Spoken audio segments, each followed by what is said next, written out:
The Book of Guys by Garrison, Keillor. Important. Book reading is a solitary and sedentary pursuit, and those who do are cautioned that a book should be used as an integral part of a well-rounded life, including a daily regimen of rigorous physical exercise, rewarding personal relationships, and a sensible low-fat diet. A book should not be used as a substitute or an excuse. Address to the National Federation of Associations Convention, Minneapolis, June 12th, 1993. Madam Chair, members of the clergy and judiciary, distinguished guests, members of the legislature, representatives of the skilled trades, my friends in the press, fellow artists, ladies and gentlemen, children of all ages. A few years ago in a poker game, I won a membership in a club called the Sons of Bernie, and last January, late one night, I drove my truck deep into the woods near River Falls to attend the annual Bernie campfire and drunken orgy of song and self-pity, standing arm in arm with other SOBs around a bonfire under the birches, in a raw wind at 20 below zero, the snowbanks up to our waists, and there, under the Milky Way and a nearly full moon, we ate chili out of cans and drank bourbon whiskey and sang mournful songs like Long Black Veil and Old Man River, and complained about women until 6 o'clock in the morning when we retired to our homes to recuperate. There were about 30 of us, and when I arrived and saw them, I said to myself, let's get out of here. You were had in that poker game. This membership isn't worth half the $500 you gave him for it, the big cheater.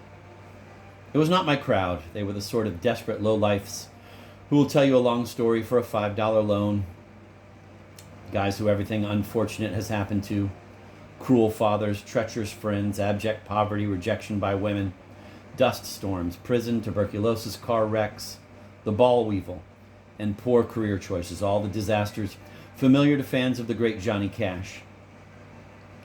Men peak at age 19 and go downhill. We know that, but I tell you, they looked so much older and sadder than you want people your own age to look. One glance at those beat-up faces and you could not imagine women loving them at all, and I was by far the soberest and handsomest one in the bunch.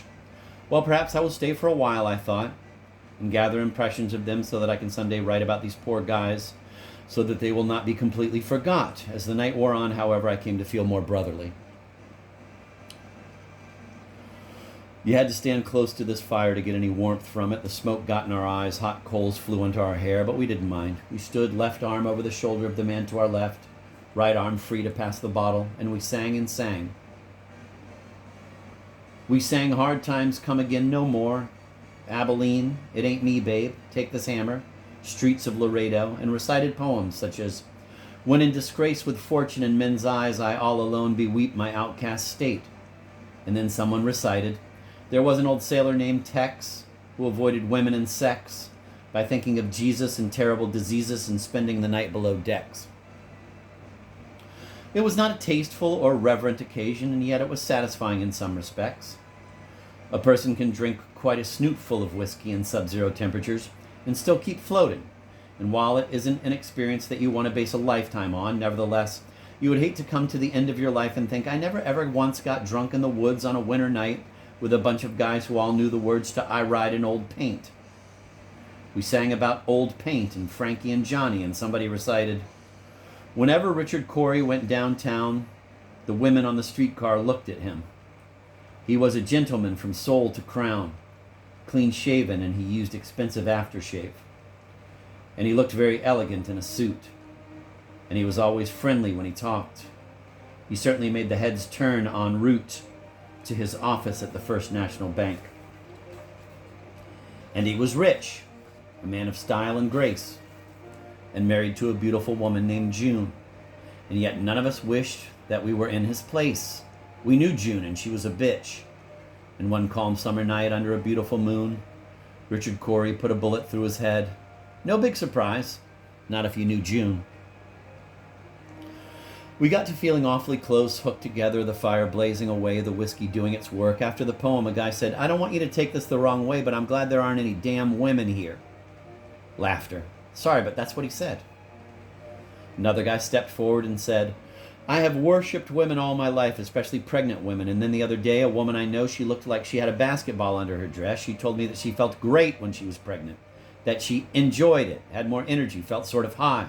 And it just makes me wonder if maybe women have gotten more mileage out of motherhood than they should have, and if maybe we could stop bowing when everyone comes in the room. A ripple of excitement passed through the circle. Guys were speaking out, us, saying things we wouldn't dare say in polite society, i.e. women. A guy with snow-white hair stepped into the circle. Listen, you pineapples. Damn women writers write absolute drivel and dreck, and people fawn over them. Women win blue ribbons even though they didn't come in 10th. They get hired for jobs they're barely mediocre at. Affirmative action sounds good in theory, boys, but anytime you promote incompetence, you are dragging society down. I don't care what your motives are. A guy said, I ain't no misogynist or chauvinist, but I got to say, women are getting awfully impossible to please these days. I've been busting my butt for years trying to keep women happy, and they're madder at me now than they were before I started trying so hard. I quit playing softball and deer hunting and took up painting delicate watercolors. Still lifes mostly. And tossing salads, and learned how to discuss issues and feelings and concerns and not make jokes about them, and they're still angry at me. The guy can't win. Boys, let me tell you this for your own good, and it'll save you a lot of time later in life. Most women down deep believe that everything wrong is men's fault and nothing you can ever do will change that, so don't worry about it. Live your life. Oh yeah, we all yelled. A great, big, bearded guy stepped into the circle. I sort of miss communism. When the Soviet Union fell apart, I don't know, it seemed like everything went slack.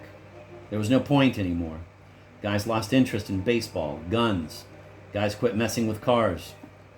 My son never gets under a hood. Instead, he tries to get in touch with his feelings, tries to understand his girlfriend and keep a nice, close, peaceful relationship. Something doesn't add up here. We're selling out our manhood, bit by bit, trying to buy a little peace and quiet. And you know something? It won't work. Self-betrayal never works. I say nuts to sensitivity. Go ahead and fart. Go ahead. So he did, all at once. The fire flamed up, blazing bright. Felt good. I realized right then, standing in that circle, that I know many more women than men. Women are easy to talk to. So I go have lunch with a woman at, say, the Domicile de Daphne restaurant, and we talk and talk about various things that intrigue us, and suddenly I lean forward across the plate of ziti and sun-dried tomatoes and whisper, "Bozo alert," and nod toward a guy in a dumb t-shirt. "Help me, I've fallen and I can't reach my beer," in a blue satin team jacket, his cap turned backwards, who has lumbered into the restaurant searching for a toilet. For more than 30 years, I've been nudging women and pointing out dopey men to them so that women would know that I'm no bozo, and here I was arm in arm with the very sort of guys I had always made fun of. I felt ashamed. I stepped forward and sang them a song. There was once a shy young man who left his country home and moved to the city to be more free. For in the city, no one cared if you stayed out half the night, and people didn't notice every time you bought a new pair of pants. So he enjoyed a carefree life amongst the Broadway crowd and attended shows they did not have in Minnesota. And the only thing that worried him was, what if he got sick and fell down in the street? Would anybody notice? He decided to find out, so he laid down in the gutter. And right away, a woman came and knelt down by his side, and it was Gladys, his old neighbor who was in the city visiting her niece Denise. And she said to him, "Jim, I always knew that you were no good." "That's right," they said. "Oh, yeah." A large guy, I would say about a size 62, stepped into the circle. He was blinking back the tears. He had a hank of hair falling down in his eyes that he tossed back with his head. He blew his nose and said in a soft voice, "I have never been in a group of men before, and it's hard for me to say what I have to say." We shouted out support and manly encouragement. "Thank you," he said. "I had a chance to become a girl when I was in the 4th grade. We all did. You could check a box marked F on the Iowa Basic Gender Questionnaire. But they never explained it to me very well, like most things about sex, so I checked M instead. But some of the girls in my class checked M, and they got changed a few weeks later. In those days, it was referred to as having your tonsils out, and a tiny penis was implanted, and 2 testes the size of hailstones.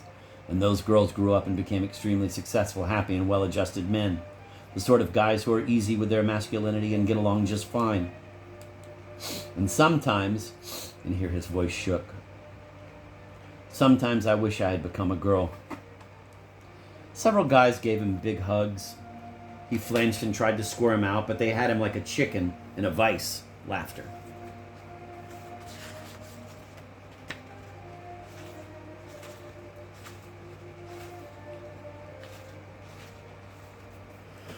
And then the head man of the SOB, the big burner himself, stepped into the circle to talk about Bernie. He had been Bernie's best friend. Bernie was a good guy who married a great girl, Jackie, who then became a feminist, but that was okay by Bernie, and he supported her in all that she did as she flew around to women's conferences and seminars, gave speeches at dinners, was on the boards of NOW and NARAL and the ACLU and ACT and WARN and yes, and seldom was at home there in Minneapolis.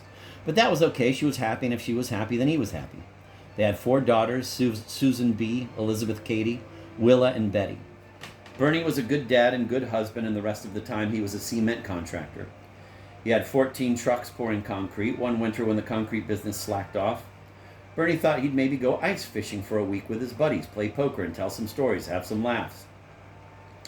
Though Jackie thought it was dumb beyond belief and gave him a hard time about him wanting to go off with those rednecks and said, "I thought you got it, but obviously you don't." And then, the day before he was to leave, he ran into the big burner on the street and told him how wonderful it would be to see the guys again. "I haven't gone ice fishing in 15 years, but finally I got Jackie to let me go," he said. "And boy, am I looking forward to it. Well," he said, "I got to cash a check before the bank closes." And he turned, and 2 seconds later he was rubbed off the face of the earth by a runaway gravel truck. Bernie was wearing a red plaid flannel shirt, an orange down vest, rubber boots, overalls, and long johns, and he had a Vicks eucalyptus cough drop in his mouth and Old Spice aftershave on his face. I can still smell him, and I'll always remember how much he looked forward to being with us. He was one of us, a hard worker, not a loafer, a northerner, a trucker, a faithful husband, a good buddy, and here is to him. We drank a solemn toast. She got the house, the concrete business, everything, all that he'd worked so hard to build up. And you know, she didn't share much of it with those daughters either. She sold the company for $6 million to some jerks who then ran it into the ground. And she built herself a big house on Barbados and bought an apartment in New York, where she entertains liberals and artists and feminists by the truckload. That's what happened to the life and hard work of Bernie, boys. It went to feminism, and he never got to go fishing. We all leaned forward and spat on the ground. He was a loser, boys, and the world loves winners. People used to love their losing teams, but no more. The owners are in it for the money, and the fans are in it for the victories. If you lose your shit. Well, boys, we're all losers like Bernie. You and me, we're drunk, confused, sad, and we smell like dead trout. But I loved him, and I love all of you. Here's to that trip he never took and the fun he never had. He wanted to get out of line for a few days, hoist a few, tell some jokes, be with the boys. So let's do it. Here's to Bernie. Let her rip. And we drank a long toast and gave 6 long whoops. Yee-haw. By 4 a.m. there was little left to say and nobody in condition to say it. So about 6 I went home. Applause. It is hard to put your finger on, but guys are in trouble. Guys are gloomy. We try to cheer ourselves up. We go down to the Lost Hombre Saloon and hoist a margarita with some sad guys from the sanitation department, and we tell them, hey, tomorrow's a new day. So we put on our pants in the morning and think, a hum, babe, come on, babe, hum, babe, attaboy, let's go, babe. Play from within yourself, babe. Good as you want to be, babe. Let's go, babe, hum it in there, babe. Focus, babe, center yourself, babe, come on, babe. Hum, babe, feel good about yourself, babe. Or we say the prayer of St. Jeff. Breathe deeply, relax, let go of all the stress and anger, and be here within yourself in the universe where you are truly welcome, really. Or we go to a steam room and cook, or we go to a ball game, or we go to a Unitarian monastery in New Hampshire. The rule there is complete silence, but if you think of something really good, you can go ahead and say it. So one day, eating our silent local lunch, So one day, eating our silent low-cal lunch, we turn to the abbot, a former psychiatrist, and say, I keep racing and racing. I live life 15 minutes at a time. I'm stretched thin, and inside I am empty. And then we see the hollowness in his eyes, poor man. In America, you don't have to know what you're doing in order to do what you're doing. You become a holy man by learning to act holy. The furrowed brow, the shambling gait, the vacuous modesty, the blissful dumbness, the maundering, the weird verbless speech. And Abbot Bob has mastered the act beautifully. But one look in his eyes tells you that nobody is home. He is a vacant shrine. Years ago, manhood was an opportunity for achievement, and now it is a problem to be overcome. Plato, St. Francis, Michelangelo, Mozart, Leonardo da Vinci, Vince Lombardi, Van Gogh. You don't find guys of that caliber today. And if there are any, they are not painting the ceiling of the Sistine Chapel or composing Don Giovanni. They are trying to be Mr. OK All Right, the man who can bake a cherry pie, go play basketball, come home, make melon balls and whip up a great souffle, converse easily about intimate matters, participate in recreational weeping, laugh, hug, be vulnerable, be passionate in a skillful way, and the next day go off and lift them bales into that barge and tote it. A guy who women consider acceptable. Being all right is a dismal way to spend your life, and guys are not equipped for it anyway. We are lovers and artists and adventurers, meant to be noble, free-ranging, and foolish, like dogs, not competing for a stamp of approval, friend of womanhood. Back when our gender was running on all 8 cylinders, women died for the love of us. E.g., Carmen stabbed to death, Butterfly self-stabbed, Tosca self-hurled from parapet, Brunhild self-burned, Aida self-buried, Ophelia swam after mealtime. Those days are over. Now women watch us and monitor our conversation for signs of bad attitude. They grade us daily. And boys, we are in the wrong class. Men can never be feminists. Millions have tried and nobody did better than a C+.